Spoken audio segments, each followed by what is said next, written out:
prince of Kashi. There was a kingdom in Kashi. Whenever there comes a celebration festival, they stage a play in those kingdoms. So in one such instance, the queen of the kingdom wanted to stage a play. For that play, they wanted a very young, attractive girl to play the role of a princess. They couldn't find anyone. Then the queen told, "You take my son, approximately 5 years old. You take my son, dress him up as a princess and stage the play." The charming young prince was dressed up as a princess, and the makeup came out so well. The prince looked so beautiful as a princess, and he played the role of the princess, and the stage was played, and the play was staged, right? Then everything came out very well. At last, the queen wanted to keep something as a remembrance. So she called the painter and she told, "Paint this picture of this beautiful young princess and install in our court hall." Then the royal painter made a beautiful painting of the princess and put it in the hall. Years grew by, and the prince grew up as a young man, 20-25 years old young man, and he learned everything, and archery, everything he learned. He became a fitting prince, eligible bachelor, and he was going around the hall once, and he just spotted, and he spent some time and looked at that painting, and that princess attracted him very much. He saw the date. Oh, it's about 20 years ago. Now she must be of the same age, and he imagined how beautiful she'll be now, and he started falling in love with her. He started liking her, and slowly he thought he will marry her only. He wanted to marry her, and he kept on thinking about her only. And once the minister watched some changes in the prince. "Prince, something is bothering you? Can I help you?" With a shy in his face, the prince told, "Yes, I am in love." "Oh, is it? You are in love? Wonderful. Who is that girl? Come on, we'll find out and arrange for the marriage." "Can you show me her?" "Yes, I can show her." "Where?" "I can show her to you in a photograph in our court hall." "Photograph? In our court hall?" Then the minister got a slight doubt. Then he took him. "Come on, show me the photograph." And the prince took the minister to that photo and showed, "This is the girl whom I have fallen in love with. I'll marry this girl only." Then the minister smiled within him, said, "Prince, please sit down. I need to talk to you. I have to explain to you something." Then the minister told, this is how it happened. This play was staged. They couldn't find someone. The queen dressed him as a princess, and that is that. You are that princess. So the prince came to know the princess was none other than him. The princess was none other than his own projection. When he came to know that, do you mean to say he was disappointed? He thought that somebody else has married that girl, or that girl has died.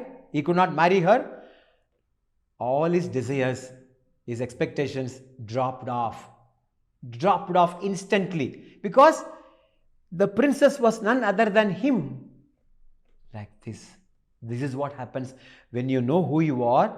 The entire universe, the entire world of names and forms is your own projection. It is just the appearance of the awareness. I'll give you many examples now. You take many ornaments are made of gold, necklace, chain, ring are all but nothing but the expression of that gold. What is the essence? Gold, gold, gold. Everything is gold. Chain is just a name and form. Ring is just a name and form. There is nothing in that. The necklace borrows existence from the gold. Now what happens when you remove the gold from the necklace? What happens when you remove the gold from the chain? Nothing remains. So it is, what is the essence? Existing. Existence is pure existence only, awareness. So this awareness, universal, infinite, appearing as the different names and forms. You get that feeling. So what you get? You get that feeling of satisfaction. You get that feeling of fullness.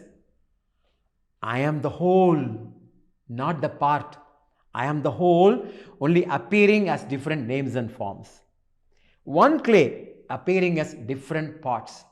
One wood appearing as different furnitures.